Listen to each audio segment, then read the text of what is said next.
Hi, everybody. This is Adam. We're seeing quite a few people still joining here, so we'll do the typical 2-minute hold. While we're waiting, though, please feel free to submit questions using the interface there. You'll also see a survey box. Should be on the left of your screen. We'd really appreciate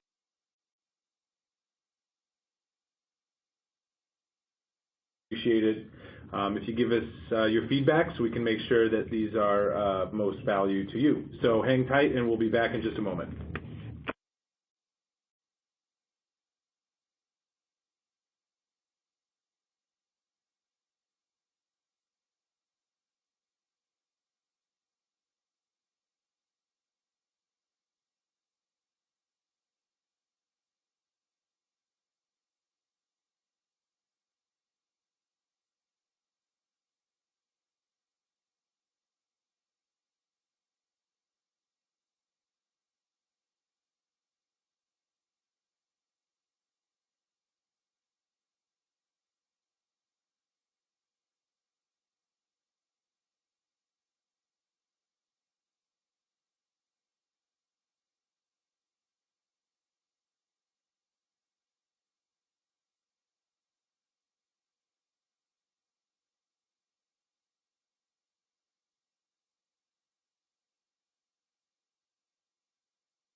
All right, everybody, we're going to get underway. Thanks for joining today. We're going to be talking winter 2016 for SPP. My name's Adam Jordan. I lead our SPP and MISO teams here at Genscape in the Market Intelligence Group.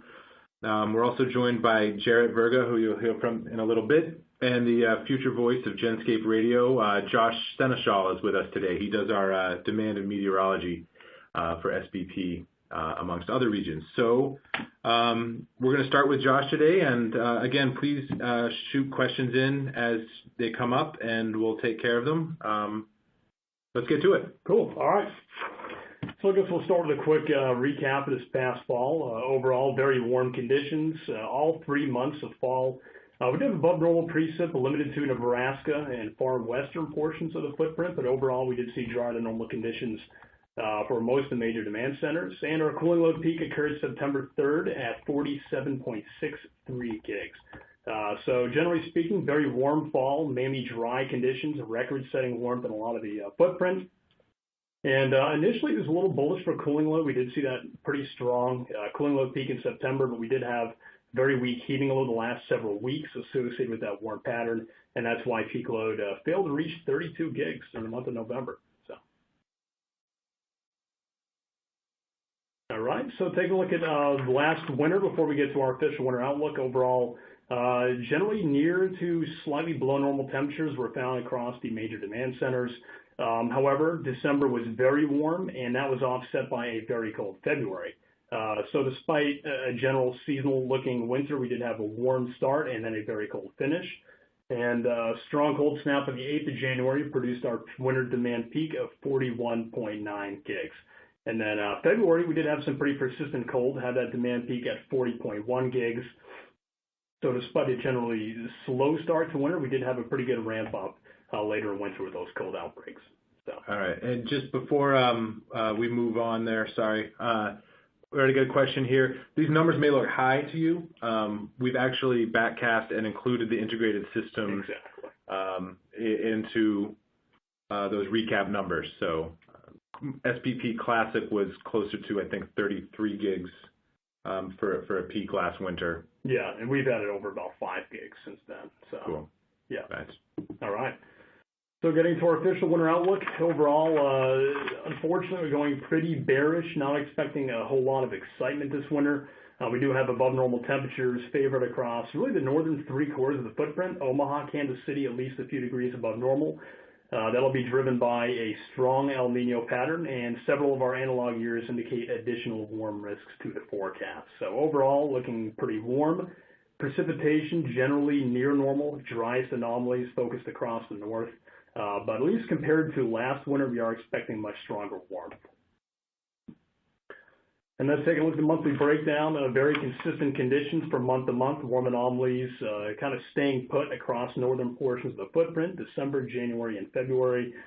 Cool anomalies are going to become a little more pervasive across southern SPP. Late in the winter, February, we do have some below normals in Oklahoma City and Tulsa, but we don't anticipate any real Arctic air associated with these anomalies. So slightly cooler than normal. Again, we do have additionally warmer risk to the forecast, and precip looks generally below normal December and January across north, and then maybe normal for February. So, in terms of historical weather trends, energy demand usually increases slowly from December to January, where it peaks. Our demand forecast is 38 gigs in both January and February. That's a 10% decline year over year. And again, comparing demand, that's factoring in all that additional demand that we include from the integrated system. So overall, presence of a strong El Nino is going to limit demand to under 39 gigs. That's our expectation. And yeah, so that's kind of what we're thinking. Wrapping up the weather portion with wind, overall wind generation is slightly weaker in December than January and February. The graph on your left is wind generation from last winter. Obviously, we've added a decent amount of generation, likely close to a gigawatt from last winter. So I'd expect the afternoon valley probably to dip closer to 3,000 megs, and then the evening and overnight ramp should be getting closer to 4,500 megs. So that's kind of your typical wind profile. Still have that diurnal shape, not quite as much as what we see in the summer when we have the low-level jet really rearing strong. But overall, that's kind of our general expectation for winter wind. So. Hey, I got a question for you. Why has wind been so strong? We would have smashed records without the addition of the integrated system. Is there something meteorologically that can explain what's going on, and can we expect it to is there any chance it comes back as winter sets in? Yeah, well, that's a good question. The upper level pattern, the trough in the west, that's been driving a lot of the strong wind. When you want really good wind in the plains, you need to have that trough in the western part of the United States. And at least in the near term, it looks like the next 2 or 3 weeks we are going to have that feature. But most models are kind of eliminating that trough and bringing more of a broad ridge later in the winter. So I would say the next couple of weeks we do have bullish wind risks. But later in the winter, I think it'll calm down and be a little more seasonal. So, yeah. Unfortunately. For better or worse. Congestion is limited. We'll make that call. Yeah. Leave it to the analyst. We'll leave it to the analyst. All right. All right, everyone. This is Jared Verga speaking. This slide is showing the 2016 fall recap, not the summer recap. Sorry for that typo. This is September through November. And this chart shows the on-peak day-ahead and real-time prices for North and South Hub. Each month of the fall kind of shows a different story. First, for September, North Hub saw real-time prices to be on average above the day-ahead, and this was largely due to more day-ahead congestion than real-time. More bearish day-ahead congestion than real-time for North Hub. So a lot of bearish constraints were priced in, and they were not hitting in real time. We see high real-time prices for North Hub.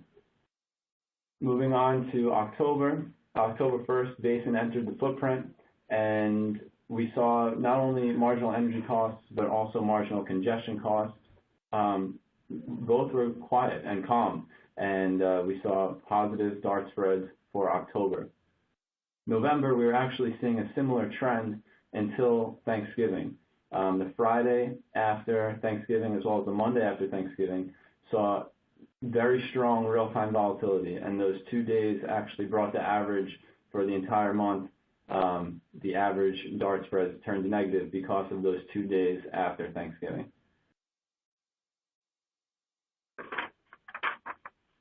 Next, this is a look at the supply stack. This slide compares this October and November to last October and November, where we chose October and November because this is when Basin entered the footprint. So kind of the before and after Basin look at the supply stack. And if you look closely, last year we had 58% of our supply stack coming from coal. This year that dropped to 52%. That coal was replaced by wind and hydro primarily. And first, hydro increased from 1% of the footprint, 1% of the supply stack to 4% of the supply stack. That's a very notable increase of hydro generation coming from Basin. And wind generation increased from 13% to 15%. This was due to additional wind capacity, not because of stronger wind. Wind on average was similar. Those October, November 2014 to October, November 2015, wind strength on average was similar, and that additional wind is actually additional wind capacity. With regards to that 1% increase of nuclear generation in the supply stack, that was more related to a seasonal outage in 2014 than additional nuclear generation from basin. So the takeaway here is mainly additional hydro and wind is replacing coal due to basin entering SPP. This is another look kind of at the same picture. This is the supply stack over the 24 hours of the day. The biggest takeaway here is that if you look at, let's say, the very cheap generation, which is nuclear, wind, and hydro, we see a large increase. And now with basin, on the off-peak hours, this cheap generation amounts to over 8 gigs, and during the on-peak hours amounts to over 7.5 gigs, which is pretty impressive as even as a percentage of the supply stack, it's impressive to have such cheap generation.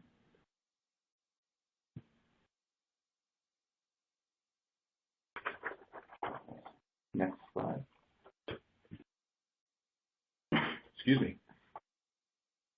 So the impact of the integrated system. So did the integrated system actually cause prices to fall? I mean, the answer, maybe. Bringing all that hydro, wind, setting wind records, sure, you're going to see prices fall. But you can't discount how much fuel has dropped either. Taking a look at the average panhandle settle a year ago, $3.70. This year we're looking at $2.04 for the same period.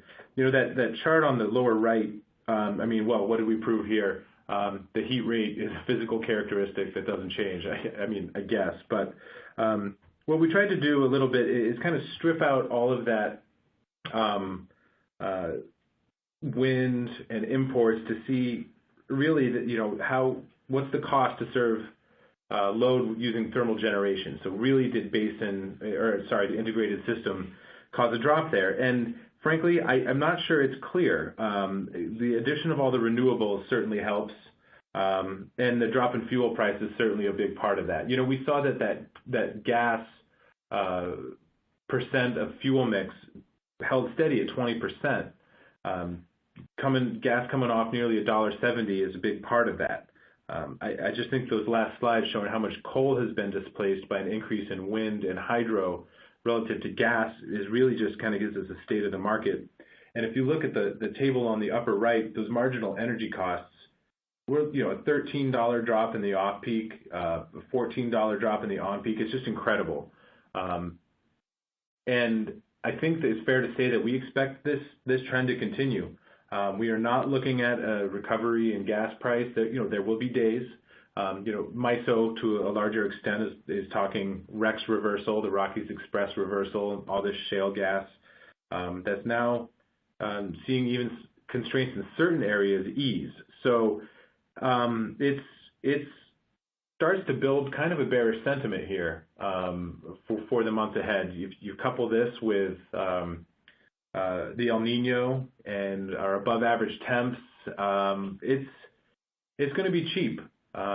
And so that's kind of what we're dealing with here. So kind of, Josh was saying no congestion and well, let's see, maybe he's right. So we're going to get into that a little bit here. So talking congestion, you can't talk congestion without, what is Woodward to FPL switch going to do? Well, the Northwest to Tatanga branch was set to be doubled up. They're turning that single circuit 345 kV into a double circuit. That all but eliminates the risk of Woodward to FPL switch for the loss of Tatanga to Northwest. There is still risk for Woodward to FPL switch for the loss of Woodward transformer. All things being equal, we expect that would be an ongoing issue on low wind or strong demand days. But we kind of have to get there first. We had originally expected this to energize last week. We're kind of going on end dates in the Oasis outage information. They're building this new Mathewson substation just outside of Oklahoma City. There will be a new branch running between Mathewson and Cimarron. Mathewson basically intersects where the existing Tatonga Northwest line was. And now the end dates suggest it might be as late as February before we see this. I think bumping this back by 2-3 months, before last Friday would have said that was kind of a big bump and we may see it before then. The ice storms that hit last week, we're still seeing the effects of that, in the very short term. A lot of line work has been done, even in this area. Woodward to Tatonga has been knocked out. So, does that delay the energizing of the Mathewson new lines and new substation? Maybe. We haven't found anything concrete, anything I'd hang my hat on, but this is something that we're really keeping an eye on because if we're talking wind, there's been more wind builds in that area. We really need to have a handle on this, and we're trying to get a firm date on when it will be energized, because when it does, probably the most common constraint, I don't even think I need to look at the numbers. The most common constraint sees a huge amount of relief. If we knock out this constraint, South Hub, the MCC on South Hub will drop by $2, nearly $2. That's kind of an ideal scenario. There are other constraints that we think will pop up along the way, but Woodward, for the loss of Tatonga to Northwest, has been so consistent, and it's going to see some major relief. That's really the important takeaway here. Planning around those outage end times is difficult and risky, but I'd encourage you to consider this to the extent you're exposed to anything around this area. Something else interesting we'll touch on this, I guess, based on the transmission transmission building schedule. Mathewson has extra breakers to accommodate a double circuit for Woodward to Tatonga. There's quite a bit of space in future planning for this substation. So there's more to come here, but in the short term, it's all about this Northwest to Tatonga contingency. And we'll keep you posted as we learn more. So that's one of the big projects. The other one is taking place up in the integrated system. There we are. So since the integrated system joined, we haven't seen a huge variety in terms of congestion, but we've seen very consistent congestion in the Charlie Creek area and also over at McHenry. We're going to touch on the Charlie Creek area here. There's a new transmission project. It basically runs from Antelope Valley all the way up to Tioga, and you can see a poor representation of the area in that graphic there. So what we're looking at here is basically a 345 that's going to run from Charlie Creek to a new substation called Judson. It's right by Williston, which is existing equipment.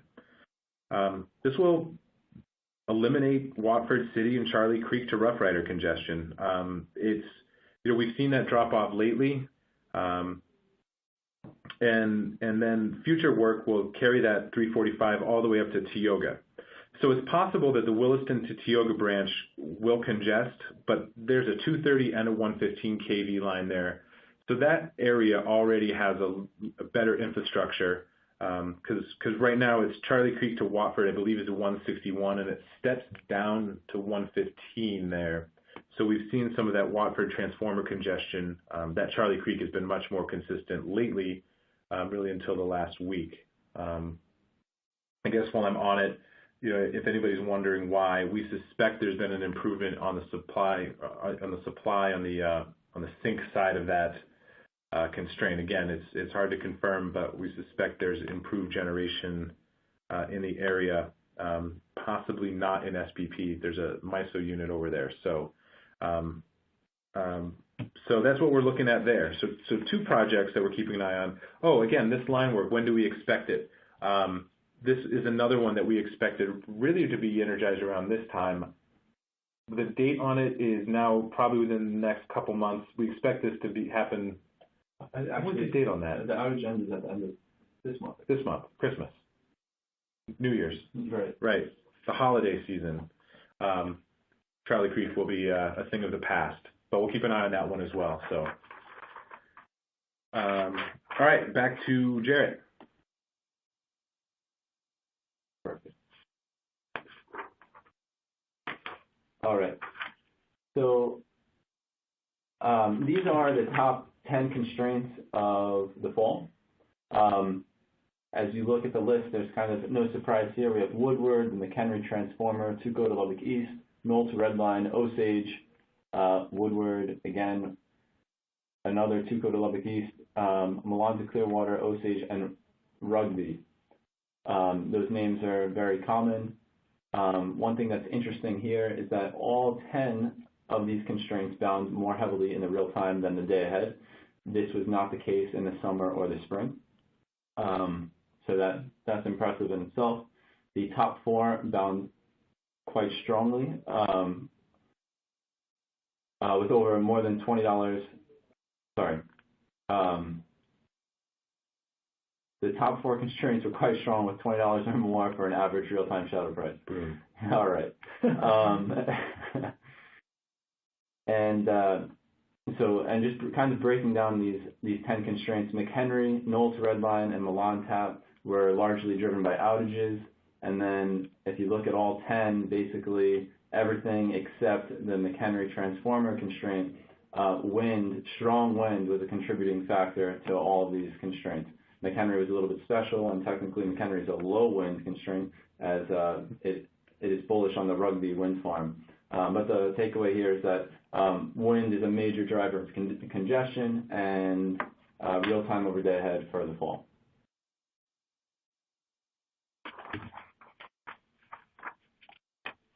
So next we're going to look at last winter, the top 10 constraints of last winter and what we think about them for this winter.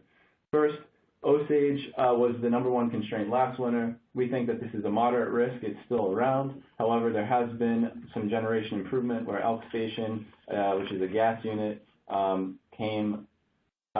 went live on June 12th, and it has a maximum output of 190 megawatts. And this seems to alleviate some Osage risk. However, we do see Osage from time to time when there is strong wind.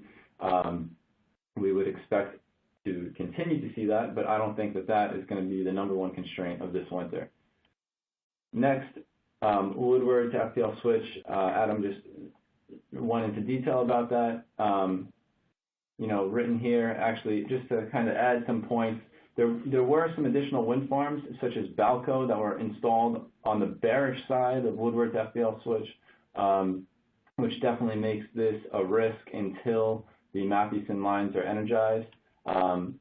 Written here, it says that this constraint is a high risk until February 1st. Obviously, take February 1st with a grain of salt. Those lines might come in before or far after that. We're going to have to wait and see. Next, Brookline Transformer was the 3rd constraint of last year. Watch out for this one for this year. Written as a moderate risk. You can expect to see some risk in Springfield at the Brookline Transformer when there is frigid temperatures in Springfield, Missouri. And also, when temperatures are cold, any line outages in the area will make this constraint very sensitive. Next, Moreland to Glass Mountain. This is written as a low risk. As we see going forward this winter, really Woodward, whether it's for the contingency of northwest to Tonga or the Woodward Transformer, that's really the major risk of western Oklahoma at this time. There are no outages in the area that we would see that would drive Moreland to Glass Mountain. We're going to put this at a low risk for this winter. Next, the Woodward Transformer. Again, kind of reiterating what Adam said, that once those Mathewson lines come into play, we think that the Woodward Transformer is going to be a residual risk for strong demand days or weak wind days. So this one will remain on the horizon even with the new transmission. Until the new transmission, we would also expect to see it. during not only weak wind days and strong demand days, but we've been seeing these forced outages with this ice storm in western Oklahoma, and we've been seeing the northwest of the Tonga line out of service, and this has been the main line that's been congesting. Next, sundown to Amoco. Ongoing risk exacerbated by strong output from Tolk, also strong wind in western Oklahoma. This is an ongoing risk. Also, you can put Tuco to Lubbock East in the category with sundown to Amoco. Neosho to Riverton, watch out for this winter. We would expect that Lacine runs both units strong, and that's a major factor into this constraint. Also, when wind generation at Elk River and Caney River reach 100%, we see this constraint be a very high risk. State Line, the gas unit, is on the bullish side of the constraint, so State Line provides relief for this constraint. You can really expect Neosho to Riverton risk when Lacine is running strong, when there's strong winds at Elk River and Caney River, and when State Line is weak. Next, sub 1226 to Tacoma. This is in northeast Nebraska. This is a moderate risk. This is driven by a generation imbalance. We saw this happen last winter when George Neal was running weak and when there was weak Iowa wind. So this is possible. So keep an eye on George Neal generation. Also, if there's an ice storm perhaps in Iowa that causes weak wind in Iowa, we can see this as a major risk. Next, Snake Creek to Alliance is interesting. This is located in western Nebraska. This last year was due to an outage at Crawford to Victory Hill.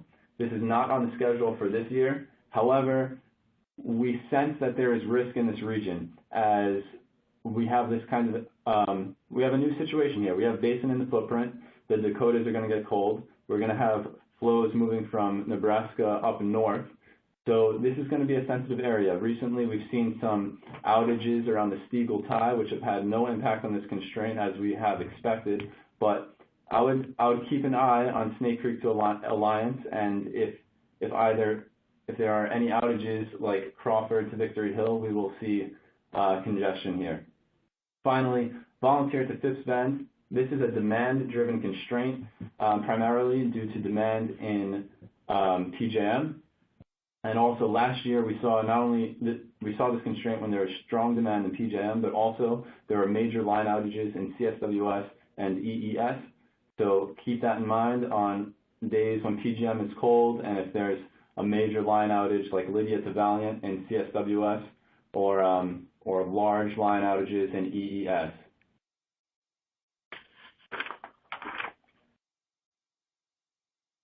So this slide here, we have the top transmission-based congestion risks. It's rough. Yes. So outage season is over. Exactly. Outage season is over. We went through all the outages for the winter. These are our top picks. And later on we'll show you the other outages on the schedule. But we've went through everything, and this is what we have. So first, we have several outages around northwest Texarkana, which we're seeing now. Lydia, Bethel to Nashova is scheduled out of service. This creates risk around Lydia to Valiant, Wilkes to Munn City, and Ashdown to Craig. Cooper South is an interesting constraint. Cooper to Fairport is scheduled out of service, and Cooper to sub 3458 is scheduled out of service. So I think that this could be interesting in January when we have these line outages. Cooper South is driven by strong flows from Cooper to the south and flowing into Kansas City. Next, there are these Calico to Norfolk outages. This is near Bull Shoals to Midway. We've seen these outages drive Bull Shoals congestion, and when there are the outages around Bull Shoals and the Bull Shoals hydro plant runs strong, we see congestion there. Now in this top picks table to the right, There's actually a mix of transmission-based constraints and demand constraints. So we took the top constraints that we like and picked the top bullish and bearish nodes that we like.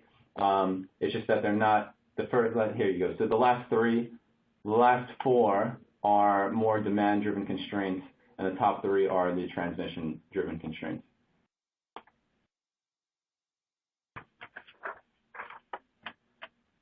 Okay, so a little more on congestion here. I'm going to move somewhat quickly through these. We took a look at what bounded MISO last winter, focusing really on the Otter Trail and the WAYU control areas. And these were some of the big ones from the day ahead. And then we can see here in the notes there that some of these were driven by outages. So, we'll keep an eye out for outages in those areas once again. But without outages, we're hesitant to say that these are high risks, with the exceptions of White to Brookings for the loss of Watertown to White. That's a good strong wind, strong load combo. So we'll keep, that's one to watch out for when you see these situations pop up here. The Karlstad transformer was an interesting one. Pretty weak shadow prices, but it popped up a few times, a few different ways. There were some outages also around Ramsey, those Ramsey Prairie outages that appear to be related. So, we can discuss these in more context if you'd like offline. We can follow up. But really, this Falconer, Grand Forks, Marietta, Big Stone, these are some familiar names if you watch MISO closely. I would consider looking at these for a 3-month period to be fairly weak overall, but maybe give you some ideas of areas that we can expect to see congestion again. So, I think this is something that really you'll see us pop up on either our new monthly report in more detail, or even as we are, into our normal kind of daily process when we'll be right on top of these, as we don't really have any of these outages staring us down at the moment. Now, the real time is a little more interesting. We see Falconer on there, and there's Marietta, Big Stone down there, but jumping off the page is the RON transformer. And we have talked RON from time to time on the SPP side, even before the integrated system. And really, Heartland is what kind of cuts down into Iowa there, and has added a lot of those lines into SPP's network. So RON transformer last year, the generation weakness at a coal-fired plant, specifically, we got to watch for George Neal. That unit is partially connected to the 345 kV and partially 2 units are on the 345, 2 units on the low voltage. So imbalance there can cause issues on the RON transformer. The RON transformer took a long maintenance outage, I believe this spring, and it was, I believe, an upgrade to the RON transformer itself. So this is something that we think will be a little more resilient this time around. But again, we got to watch for these conditions. Jarrett had mentioned sub 1226 to Takema. So this area, I think, is something that we will see in more detail when we get kind of close to our forecasting period of either dailies or even in our monthly reports, like I said. I would love to see outages help support these. Lakefield to Fox Lake is coming out for a good portion of January. It looks like it's going to drive something a little different than Fox Lake Rutland, which we've seen bind briefly. In SPP, that's a big MISO constraint. And I think the other important takeaway here is the difference between day-ahead and real-time. If we're talking constraints at or near the border in the day-ahead, we have to remember that day-ahead constraints in MISO are not supposed to bind in SPP according to the rules of how market-to-market congestion is written, or how we understand them. We've seen it happen. I think SPP and MISO are interested in ensuring reliability. So of course, they want to try to prepare and dispatch around what they know is coming. The real time, on the other hand, so to the extent that something like Fox Lake Rutland, for example, does not bind in SPP's day ahead, certainly makes it an attractive virtual play, as it's only going to be something that hits in the real time. And it also is something to consider when we consider hedging around some of these risks. So, take a look through these. You'll have the slides after the show, and we'll go through them. Again, we're watching for outages. You can see quite clearly at this time outages, particularly as we get past January, just not much on the schedule yet. So, but we'll keep an eye out. And if you guys have any other questions about this, of course, let us know, any specifics. The next two slides here, these are really just kind of notable outages. They get some name recognition, but we haven't really linked them to specific constraints, or we see offsetting risks that kind of make them. I'm just going to jump in here real quick. Because, as I was describing, the next two slides are just a list of low impact, low risk outages. They're notable because they're long in nature. They're long-ish outages. On this slide, we have a few risks grouped together, but nothing that we like. For example, Sweetwater to Grand Island. There are several outages around Grand Island. Maybe when wind is extremely strong in western Kansas, that we see flows move from western Kansas north to Gentleman, which is rare. Maybe we'll see more flows from Gentleman to the east, and we can see Sweetwater to Grand Island. Again, that's kind of a rare situation, low risk. The Neosho transformer is out for the month of February. Maybe we'll see more Asbury to Carl Junction or Osceola risk. There are ongoing outages at McHenry that already started at the end of November. And then also the following slide just lists long outages. We went through them. Feel free to look at them yourself, but there's nothing that we like in this list.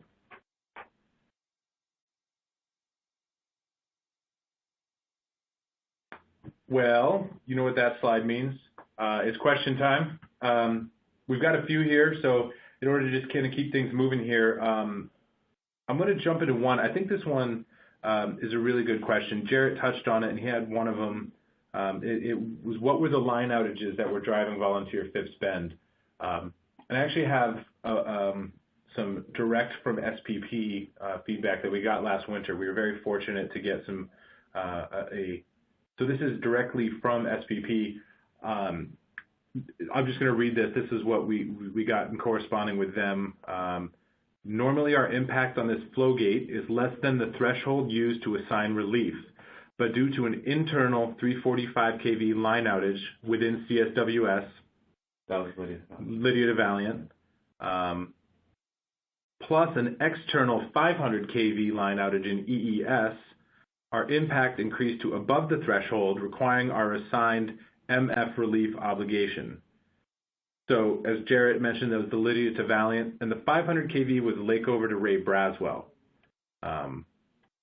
So those were the two outages there. What those are doing is we get this. It's this. It almost looks like just this huge wheeling. So we get that extreme cold, even beyond PJM. It can be in TVA. When we see that area get frigid. We get this just huge push towards the east. And so we take these big 500 kVs out. It causes some funny things to happen, and that's kind of what we're looking for in volunteer fifth spend. So, all right, let's see. Other questions here. WAPA load. Where did you get your WAPA load? So I guess, Josh, maybe you can tell us a little bit about backcasting. How we did that, how we trained our model, and yeah, we pulled that right off of WAPA's website. In order to train our electricity demand model, we have to have a full historical database. So when we added the integrated system into the region, we pulled the numbers off of WAPA's website. That way we could get the model running and have kind of the full database going. So that was directly off of WAPA's website. Their Oasis. Their Oasis. Yeah. Oh, okay. So there's a file. It is it's called Archive Total System Load, and it's on the Oasis OATI WAPA site. So Yep. Model seems to have been traded pretty well. From there. Yeah, so far, so good. All right. Let's see. Next up here. It's a follow-up on Volunteer Phipps Bend. You mentioned TVA. Will Watts Bar 2 have any impact on Volunteer Phipps Bend? I assume is the way the rest of that went. So Jared, I mean, you looked at this a little bit.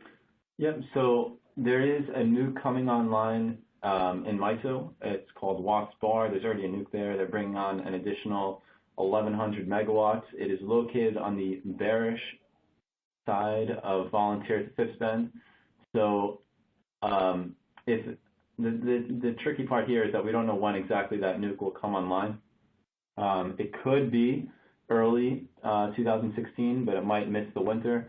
It's a little bit unclear when that nuke will come online, but yes, it is true that if that nuke is online, that's just additional risk for Volunteer to Phipps Bend. All right. That answers your question. All right, here's one. Why is wind congestion greater in the real time than day ahead? It's a good question.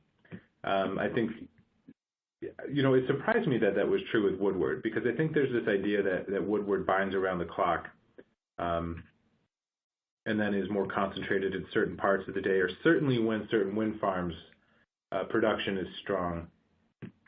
I suspect that there's a certain amount of wind that is not being offered into the day ahead, and then the wind blows as it does, and that's why you see these lines congest in real time. So, if we can find anything more scientific there, or put some real numbers around that, I'd love to, and we'll follow up with you. But again, we perceive that as being a difference between how much wind is committed day ahead versus that being some basically discount to what actually hits in the real time. There are certainly long stretches where the opposite is true, though. I think I touched on Woodward. I think that's a perfect example. It's felt for almost all of November, except for maybe the last couple of days, it was there around the clock with one contingency or the other. True through summer, and it certainly hits a lot in the real time, and it can slam. So it was particularly in the summer. In the case of Woodward, in the summer, it was modeled heavily in the day ahead, and we didn't see much of it in the real time. In the fall, we saw the opposite. But no, I think in general, the real time over day ahead for wind risks come down to, as Adam mentioned, the scheduling of generation in the day ahead is probably a little bit light than what hits in the real time. All right, we've got, I think, one more here. So let's get back to the antelope and elk. How does that play into Tuco to Lubbock congestion? Or is it mostly load and weakness at Jones?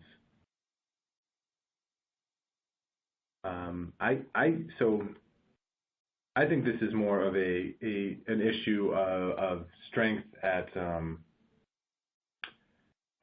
Tulk relative to Jones, and we see strong supply basically north of Lubbock. So I suppose antelope and elk could play into that. And then supply weakness, and even beyond Jones. So Jones is a good example because we monitor it. It's right there. It has a very high shift factor.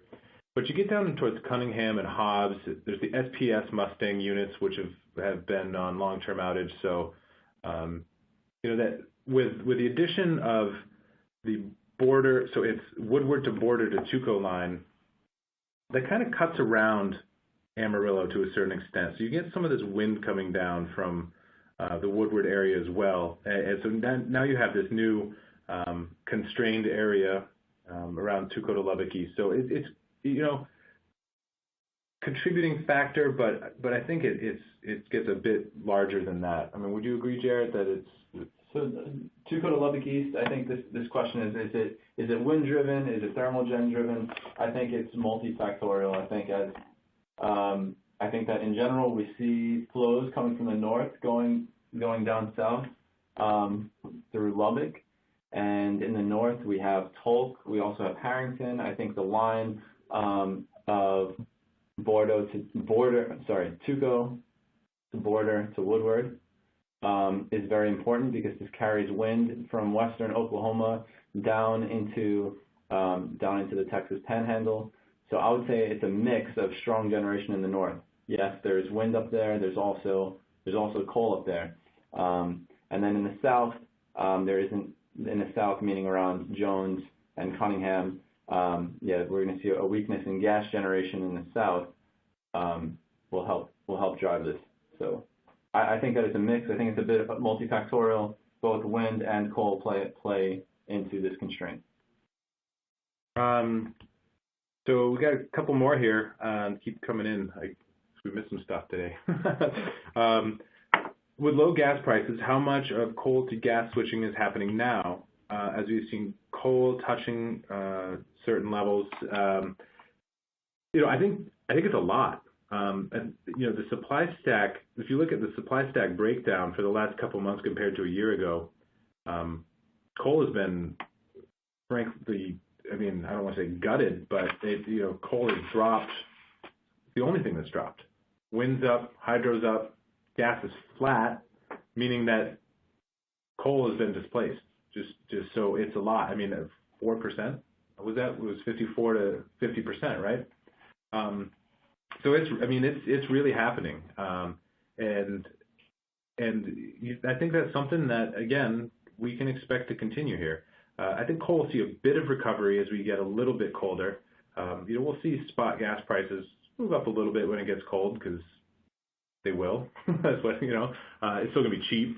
And also, with the other part of it, though, I think is more important is, as Josh said, we're gonna have a few windy weeks in front of us here. But wind is expected to retreat, and that's when we'll see coal come up. When it's very volatile in terms of wind, you're not going to bring on a cold 500 megawatt coal plant because you have a one-day drop in wind.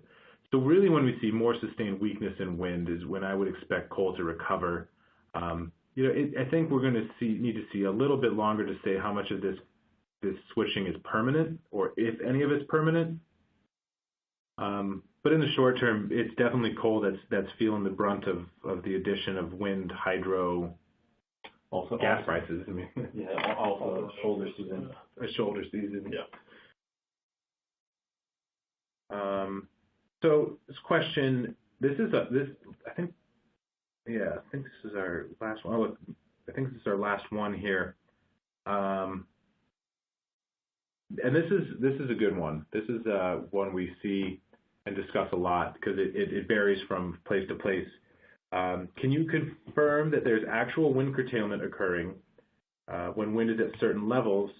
And if so, have you identified a threshold for any specific farms? So the answer is a few. In terms of what we monitor, I think there are a couple that we can, where we've seen very strong wind days, and we've seen cutouts. I think what we've observed more in our network of monitors are, to me, it looks like we are more likely to see wind farms curtail at midnight, which seems odd.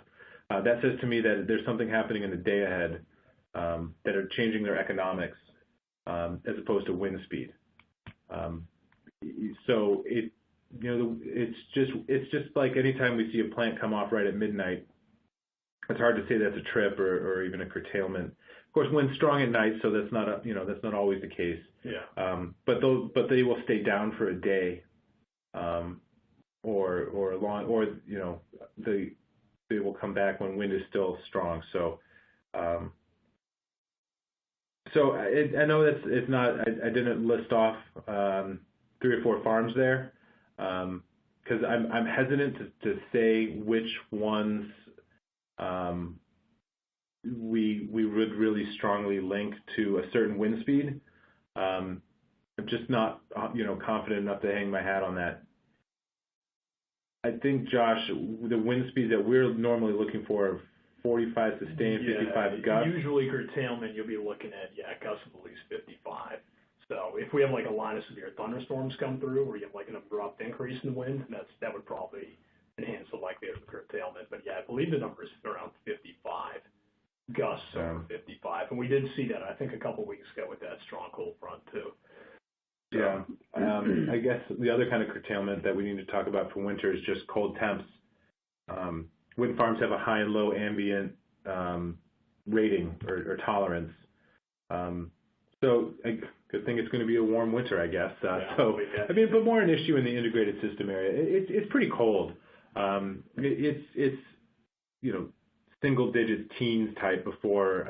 I guess what happens is it impacts the lubrication systems or something along those lines. I'm not an engineer, but that's the other kind of curtailment that we'll have to keep an eye out for.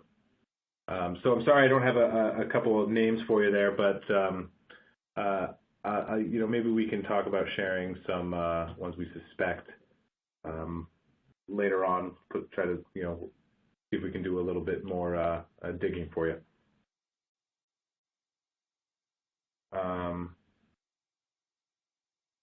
Let's see. Okay. So we do have a couple more coming in here. Then we're going to wrap it up and we'll follow up. So real quick, with the joining of the integrated system, do you expect the south-north hub basis to increase? This is a good kind of sentiment question. I think no. And the reason why, I think a big part of that is because of, one of them was the Tatonga to Northwest project. There's a very specific constraint that's going to be alleviated that is responsible for some of that north-south basis. Winter, it's obviously North Dakota, South Dakota get quite cold, so maybe we see some line flows reverse.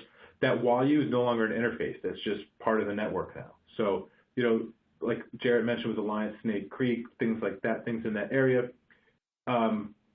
The difference between that and an interface, it might look a little different. So things we're watching out for. But my personal opinion, my sentiment, I'm bearish, and I think that south-north basis will tighten up.